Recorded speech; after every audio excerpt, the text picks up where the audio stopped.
பாமக ஒரு குறிப்பிட்ட packet paste party. அந்த பாக்கெட்ல குறிப்பிட்ட இனத்தவர்கள் செறிந்து வாழ்றாங்க. அவங்களுக்கான ஒரு கட்சி. ஆனா அவங்க நம்பிக்கையை இப்ப இழக்கிறாங்களேங்கிறதான் பிரச்சனை. சரி, ஒரு ஏழைகளுக்கான கட்சிங்க. ஏழைகளின் தலைவர் வாழ்ற இடம் எதுங்க? எது? தைலாபுரம் தோட்டமா? போயஸ் கார்டனை விட 10 மடங்கு பெருசா இருக்கு அது.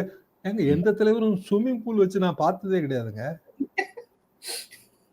நீங்க பாத்துறீங்களா சொல்லுங்க. இல்ல சார். அது போட்டோ எடுத்து அது வீடியோ எடுத்து போடுறதையும் நான் பார்த்தது கிடையாது. சரி, அது பாட்டுக்கு ரகசியமா இருந்திருக்கும்ல. அப்ப எந்த இடத்துல அரசியல் பண்றாங்க? சரி, ஸ்விம்மிங் பூல் இருக்கிறது போய் பார்த்தாதான் நமக்கு தெரியும். அது இருக்கு.